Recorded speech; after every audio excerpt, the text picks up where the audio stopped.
So a very good day to Dr. Dayang Afiza. My name is Nurul Amani, Badrul Hisham, metric number 71163. So you posed the question to me if regional integration may become one of the main factors for Malaysia to achieve high-income country status by 2030. So my answer to that is no, and I'll explain why. But firstly, I think we should dissect what actually a high-income country means. So a high-income country is considered when a national GDP per capita is above US 12,700 or so or more by the World Bank. So firstly, I think why I say no is because economic integration is an important part of economic growth. However, I feel like in the case of Malaysia, we still need to address various things internally to actually achieve a high-income country status. Whilst because I feel like yes, regional integration plays a part, it's not the main factor because we still have issues internally to solve before we can actually say FDI inflows do contribute to the country. Because why do I say this? Because I think Malaysia has such a big issue of corruption, of fraud, of money laundering, of misuse of public funds, that all these issues actually prevent FDI inflows from being utilized efficiently in the first place.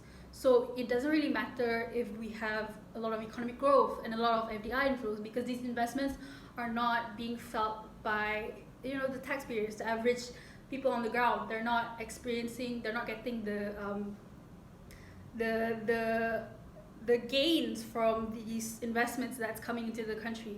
So I feel like that will eventually lead to an unequal distribution of wealth so we won't be able to achieve what is deemed a high-income country in the first place. So why do I say corruption? Because we've had recent cases like the 1MDB scandal, where the US DOJ has already said that it's one of the biggest kleptocracy cases in the world. So evidently Malaysia has also gone down in the transparency and corruption index recently this year. So it poses a big threat to our national income actually.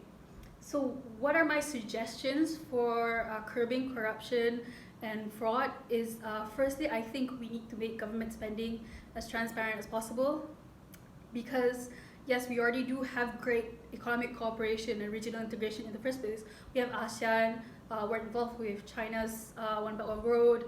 We have so many inflows and investors interested in the country. However, we don't really know what these investments are being utilized for, or what they're being or what the government is spending taxpayer money on. So I feel like that transparency is firstly very important. Second, I feel like there needs to be a culture of ethics, of transparency in the first place, because Malaysia obviously I don't think we've effectively built ethics into the systems of our government, because we have so many scandals of misuse of public funds.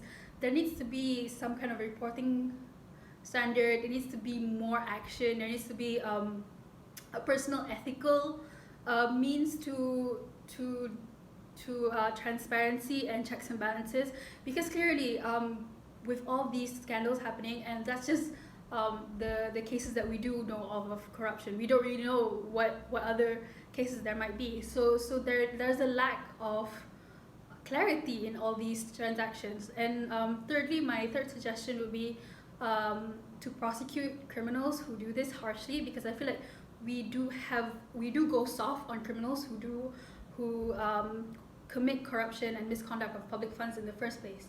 So there needs to be a feeling that in the public that you can't get away with corruption, you can't get away with accepting bribery. So the public sector needs to step up and really curb this issue. So why have I said all this is because I feel like yes, regional integration is very important.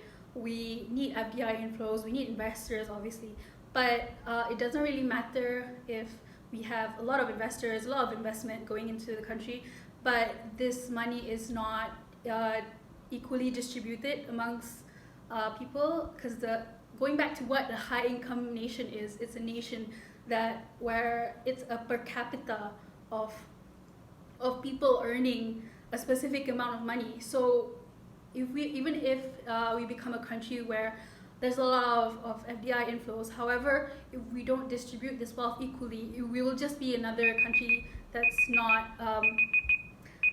not equal. We'll just be a country that is high growth but no equality.